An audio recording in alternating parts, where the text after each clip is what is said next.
Students देखते हैं maths class 12 NCERT exercise 5.1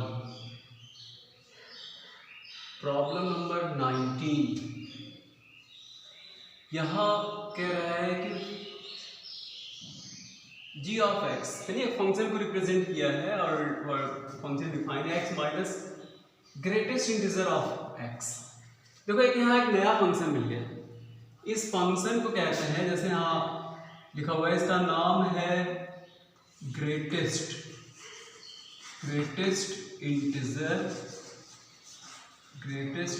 function कहते हैं इसको। ठीक है, तो क्या बोलते हैं? ग्रेटेस्ट इंटीजर फंक्शन कहते हैं इसको। इस तरह से डिनोट किया जाता है। तो इसको सॉल्व करने से पहले थोड़ा समझ लेते हैं कि ये ग्रेटेस्ट इंटीजर फंक्शन होता क्या है। ठीक है, इसके बारे में जान लेते हैं क्या होता है। जैसे मान लो ग्रेटेस्ट इंटीजर, जैसे मान लो कि x की वैल्यू हमने आपसे कह दिया कि x की वैल्यू मान लीजिए 2.99 है, तो इसकी वैल्यू क्या होगी? यानी 2.99 का ग्रेटेस्ट इंटीजर बताइए। x की जगह पर 2.99 हो गया, तो इसकी वैल्यू आपको बताना है। तो इसके लिए आप एक नंबर लाइन ड्रॉ करते हैं। जैसे मान लीजिए कि ये पॉइंट हमारा 0 है, ये पॉइंट 0 है, ये 1 है, ये पॉइंट यहाँ पर 2 है, ये पॉइंट हमारा 3 है और ये पॉइंट हमारा यहाँ पर 4 है। ठीक, 1 2 3 4 है। 2.99 का मतलब अगर नंबर लाइन पर हम जाते हैं तो 2.99 का मतलब जैसे डिवाइड है, ऐसे बटा हुआ है, 2.99 फ्रैक्शन है, यानी 3 से कम, 3 से थोड़ा सा कम। तो 3 से कम का मतलब ये इस जगह पर है, 3 के एकदम नजदीक होगा, इसी जगह पर होगा। 2. जो है 2.9 इसी जगह पर है, ये यहाँ पर इस जगह पर 3 के नजदीक। तो इसकी वैल्यू बताने के लिए 3 के पहले कौन सा इंटीजर है, मतलब इस पॉइंट 2.9 के पहले कौन सा इंटीजर है? 2। तो इसकी वैल्यू हो जाएगी सीधा 2 लिखते हैं, ये इसकी वैल्यू है। जैसे हम आपसे कहते हैं कि 3.999 बताइए, या तो 3.9 का ही बताइए। तो 3.9 कहाँ होगा भाई? 4 के एकदम नजदीक होगा। 4 मान लीजिए पॉइंट 4 है, तो यहाँ एकदम नजदीक यहीं पर होगा। 3.999 यही होगा यहाँ। तो इसकी वैल्यू बताने के लिए इसके लेफ्ट में कौन सा इंटीजर है? इसके लेफ्ट में 3 है, तो इसकी जगह पर हम क्या लिख देंगे? 3 लिख देंगे। तो ये इसकी वैल्यू आ गई। इसी को कहते हैं ग्रेटेस्ट इंटीजर। ठीक है, लेफ्ट में देखो। अगर अब आपसे कह दें कि अब आप हमें बताइए कि 3.01 की वैल्यू हमें बताइए। 3.01 का मतलब क्या? 3 से थोड़ा सा ज्यादा। तो 3 से थोड़ा सा ज्यादा का मतलब वो पॉइंट इस समय यहां पर होगा। वो पॉइंट कहां होगा? 3 के राइट साइड में होगा, यहां पर। 3 से थोड़ा सा ज्यादा मतलब एकदम इसके नजदीक होगा, यहीं पर कहीं होगा 3 के। तो ये 3 है तो यहां होगा। तो इसके पहले अब देखो ये पॉइंट कौन सा हो गया? ये पॉइंट जो हमने लिखा है, ये पॉइंट हमारा ये यहाँ वाला जो पॉइंट है, ये पॉइंट है 3.01। तो 3 के पहले कौन सा इंटीजर है? 3.01 के पहले तो इंटीजर हमारा 3 है, इसकी वैल्यू क्या आ जाएगी? 3 आ जाएगी। इसकी जगह पर हम क्या लिख देंगे? 3 लिख देंगे। उसी तरह हम कहते हैं कि 4.011 ऐसे करके आप बताइए। तो 4.01 का मतलब क्या? 4 है, तो इससे थोड़ा सा जस्ट इसके बाद में ये होगा। तो अब इसकी वैल्यू ही बताना, तो 4 पॉइंट है, थोड़ा सा ज्यादा 4 से पहले। तो इस पॉइंट के पहले कौन सा इंटीजर है? 4। तो इसकी वैल्यू क्या आ जाएगी? 4 आ जाएगी। ये ग्रेटेस्ट इंटीजर। ठीक है, इसका भी यूज यहाँ करने जा रहे हैं, इसी का यूज करेंगे। देखो अगर इसे शॉर्टकट में अगर हम बनाना चाहें तो हम 3 लाइन बना देंगे, लेकिन आपकी समझ में नहीं आएगा। अगर आप इसको अच्छी तरह समझना चाहते हैं तो जो कंप्लीट वर्किंग रूल हमने आपको बताया है कि लिमिट, लेफ्ट हैंड लिमिट और राइट हैंड लिमिट कैसे निकाला जाता है, इसका कंप्लीट वर्किंग रूल क्या है, उस तरह से आप बनाइए, तभी से हम आपको समझा पाएंगे। तो एक बार समझ में आ जाए तो अब समझाने के लिए इसको, अगर आप हमारी आज पहली बार हमारी वीडियो देख रहे हैं तो आप एक काम कीजिए, आप पहले इसको बंद कीजिए। आप हमारा पार्ट 1, पार्ट 2, 3, पार्ट 5 तक आप पूरा देख लीजिए। तो लिमिट, लेफ्ट हैंड लिमिट और राइट हैंड लिमिट और ये एच क्या होता है, ये सब हमने वहां पर आपको समझाया हुआ है, आप उसे देख लीजिए, वो एकदम आपकी समझ में वो आ जाएगा। फिर यहाँ समझना एकदम आसान होगा, क्योंकि इसके पहले हमने शॉर्टकट में बना दिया था, लेकिन अब यहाँ शॉर्टकट नहीं अपनाएंगे, ठीक है। तो आइए चलते हैं left hand limit. Left hand limit, left hand limit का सैंपल क्या होता है, लिमिट। तो देखो लेफ्ट हैंड लिमिट के लिए यहाँ तो हमारा कोई फंक्शन तो किस पे हम चेक करेंगे तो दिए नहीं, लेकिन थोड़ा सा हाँ इसको पढ़ो, आपके पास किताब होगी ना, किताब पढ़िए, क्या कह रहा है, so that the function defined by gx, gx, और यहाँ पर कहा है कि x, ये फंक्शन लिखा हुआ है और ग्रेटेस्ट फंक्शन है of x is discontinuous all integral points, all integral points पर वो क्या है, डिसकंटीन्यूअस, हमें ये प्रूव करके बताना है। और यहाँ पर जो ये भी कह दिया है कि इसको आप क्या समझोगे, ये ग्रेटेस्ट इंटीजर फंक्शन है, वो भी बता दिया है, ठीक है। तो ऐसा करते हैं, कहा है कि ऑल इंटीग्रल पॉइंट्स पे निकालना है, तो हम यहाँ इसको किस पे निकालेंगे, इसको हम निकालेंगे at x is equal to c, हमने c मान लिया कि हमारा जो जिस पॉइंट निकालने जा रहे हैं वो पॉइंट c है, where c is any integer, हमने मान लिया कि c कोई हमारा एक इंटीजर है, हम इस पे निकालने जा रहे हैं। At c is equal as x is equal to c where c is any integer, तो x tends to c, यहाँ क्या लिख देते हैं, नेगेटिव लगा देते हैं। मतलब इसका मतलब क्या है, सैंपल का मतलब ये होगा कि x tends to c from the left, from left, पहली वीडियो दूसरी वीडियो हमारी देखिए समझ में आ जाएगा। तो हम क्या करते हैं, ये सैंपल लिखते हैं, फिर उसके बाद अपना फंक्शन यहाँ फंक्शन लिख देते हैं, लेकिन हमारा फंक्शन जो है fx से नहीं है, किससे है, g ऑफ x रिप्रेजेंट है, तो आप जो जिससे भी हो उसी को लिख दीजिए, ये हो गया, हमने लिख दिया, ठीक है। और अब फिर हमने आपको क्या बताया कि नेक्स्ट वर्किंग रूल स्टेप में क्या करते हैं, वर्किंग रूल के स्टेप में c माइनस लेफ्ट से है तो यहाँ s दिखा देते हैं, c माइनस s दिखाते हैं, और आप अपना फंक्शन आप यहाँ लिख दीजिए, x माइनस जो फंक्शन आपका है ये पूरा फंक्शन यहाँ पर, ठीक है। तो इसे हम थोड़ा सा इरेज करेंगे, ये तो आपके समझ में आ गया होगा। तो अब आगे देखते हैं,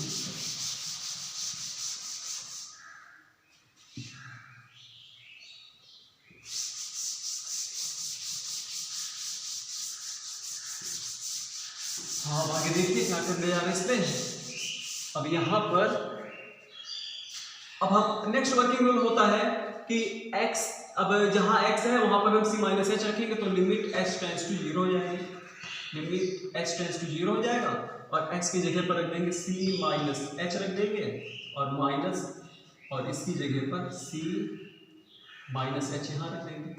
देखो अब मेन जो आपका नोट करने वाली बात जो है वो ये है कि इसकी वैल्यू कैसे निकाले, ग्रेटेस्ट इंटीजर, इसको कैसे सॉल्व करें, c माइनस एच। आप सोच रहे होगे सीधा जो है h की वैल्यू यहाँ रख दे, यहाँ रख दे, नहीं, पहले आप इसको सॉल्व करो, जब तक आप इसको सॉल्व नहीं करोगे h की वैल्यू आप यहाँ पर नहीं रख सकते, इसकी लिमिट नहीं निकाल सकते हो। तो आप क्या करोगे, आप पहले इसको सॉल्व करो, c माइनस एच, इसका ग्रेटेस्ट इंटीजर क्या होगा, c माइनस एच का।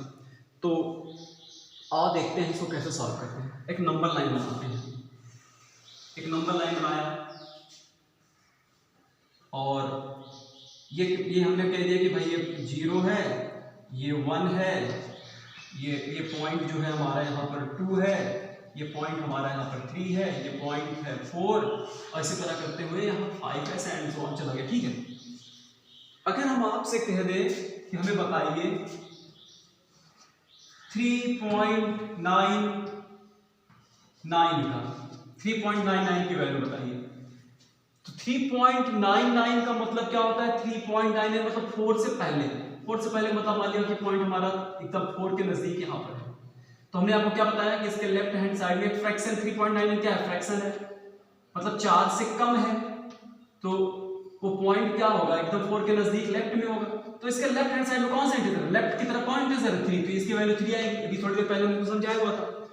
उसी तरीके से अगर हम आपसे कहते हैं कि 4.99 का बताइए, तो 4.99 का जब आप बताओगे तो कहोगे 4.99 तो 5 के नजदीक होगा, 5 के नजदीक होगा तो इसके लेफ्ट हैंड साइड में ये पॉइंट यहाँ पर है तो इसके ये 4, तो इसका वैल्यू हो जाएगी 4। लेकिन अगर अब हम आपसे कह दें थोड़ी देर के लिए कि चलो ये पॉइंट हमें कुछ भी नहीं पता, ये हमें कोई भी पॉइंट नहीं पता, अच्छा पहले इसको समझो, ये 5 है, ये 4 है, ये 3 है, ये 2 है, ये 1 है, ये 0। तो 5 के पहले क्या है 4 के पहले क्या है 3 के पहले क्या है 2 के पहले क्या है 1। अब इसी को अगर हम ऐसे बना देते हैं, चलो थोड़ी देर के लिए समझो कि हमारे पास अब हमें कुछ नहीं पता कि कौन पॉइंट कहाँ है, तो ये बहुत सारे ऐसे पॉइंट हैं, यहाँ पर ऐसे पॉइंट दिया हुआ है, इस तरह से दिया हुआ है, इस तरह से दिया हुआ है, और यहाँ पर हमने क्या किया, यहाँ पर हमने मान लिया कि एक पॉइंट हमने दे दिया कि भाई सी है, चलो और क्या है हमें कुछ नहीं पता, केवल हमें एक पॉइंट पता है कि ये सी है, सी कोई इंटीजर है, सी है। अच्छा सी है तो सी के पहले वाला देखो, अगर हम 5 की बात कर रहे हैं तो 5 के पहले क्या है 4 है, फिर 4 के पहले क्या है 3 है, तो इसी तरह अगर हम सी कह रहे हैं तो सी के पहले क्या होगा C-1 होगा, फिर ये पॉइंट C-2 होगा, ऐसे तो होता चला जाएगा। बस ये समझ में आ गया।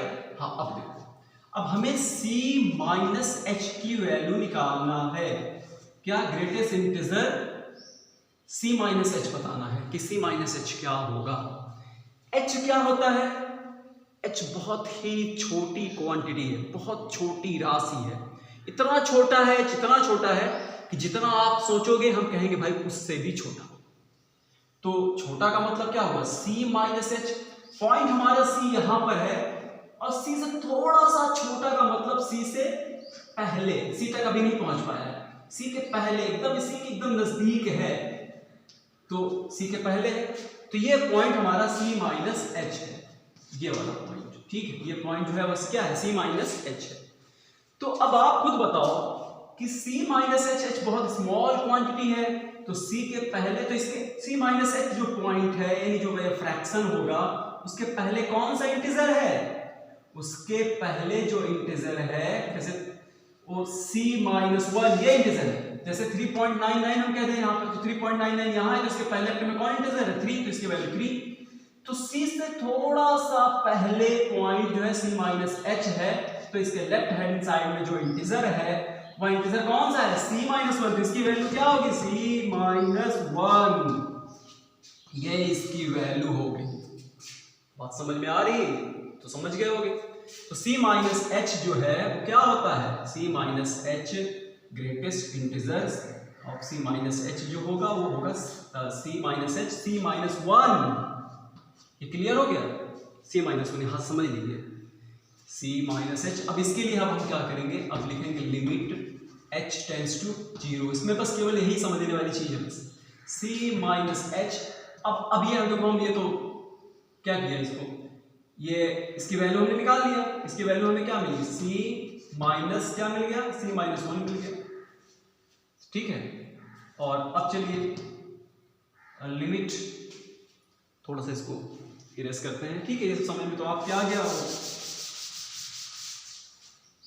तो यहां पर limit h tends to 0 C-H minus C+1, अब सीधा आप लिमिट रखो, देखो C से तो C कट गया 0 हो गया, और यहाँ -H है तो इसको जैसे हम H यहाँ रख देंगे 0 तो क्या आ जाएगा 1 आ जाएगा, यानी लिमिट हमने निकाल लिया तो हमारा क्या मिला 1 मिल गया, ठीक, ये समझ लीजिए, इसको हम इरेज करने का है। तो अब जो है अब बात करते हैं किसकी, राइट हैंड लिमिट की, ठीक, राइट हैंड लिमिट देखते हैं, राइट हैंड लिमिट। तो राइट हैंड लिमिट क्या होता है, राइट हैंड लिमिट का सिंबल होता है limit x tends to C from right, मतलब पॉजिटिव बना देते हैं, पॉजिटिव, ठीक है, और यहां पर अपना फंक्शन लिखेंगे g ऑफ x, तो limit x tends to C plus h एक सिंबल है, फ्रॉम राइट मतलब C से ज्यादा है, h क्या है छोटी क्वांटिटी है, इसकी वैल्यू x माइनस x, ठीक है, ये हमने रख दी। अब क्या करते हैं, नेक्स्ट वर्किंग रूल में हम क्या दिखाते हैं, ये आपका ये दूसरा, ठीक। तो अब नेक्स्ट में हम लिखते हैं लिमिट, यहाँ पर h टेंड्स टू 0 दिखाएंगे और x की जगह पर c प्लस एच रख देंगे, c प्लस एच रखेंगे और माइनस, और यहाँ रख देंगे c प्लस एच।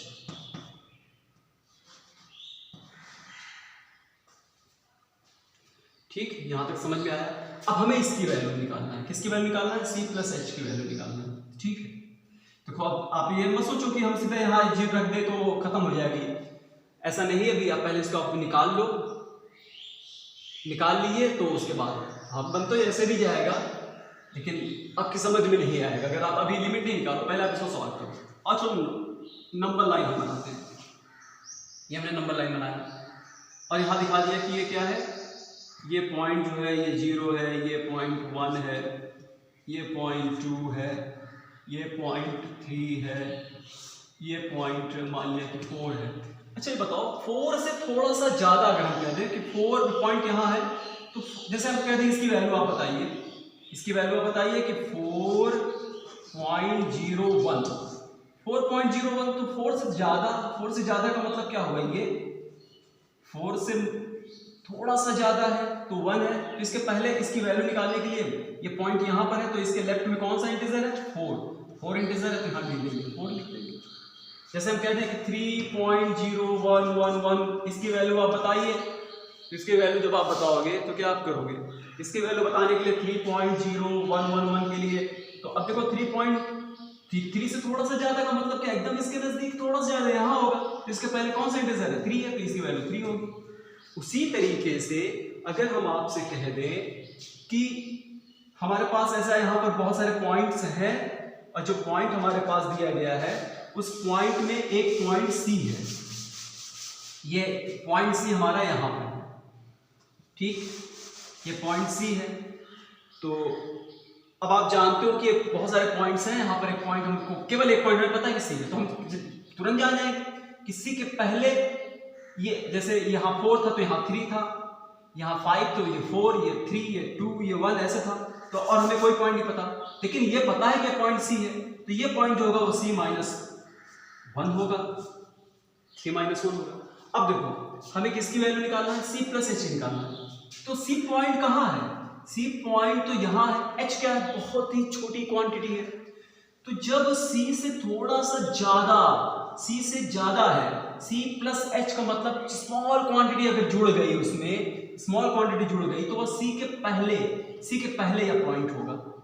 तो इसकी वैल्यू जब आप निकालोगे, इस ग्रेटेस्ट इंटीजर को की वैल्यू जब आप निकालोगे c प्लस एच, तो c प्लस एच का मतलब इस समय पॉइंट c के पहले, तो इसके लेफ्ट में कौन सा है, c, इसके, तो यहां पर कौन सा इंटीजर मिला, c, तो इसकी वैल्यू जो होगी वो क्या होगी, c होगी। तो इसको हम ऐसे लिख सकते हैं, लिमिट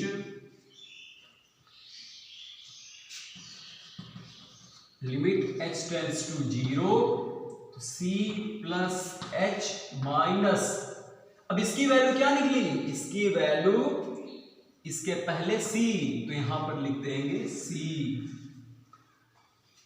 रखेंगे। तो अब देखो तो c से c कैंसिल हो गया और h जब आप लिमिट निकालोगे यहां पर h रखोगे तो 0, तो क्या मिल गया।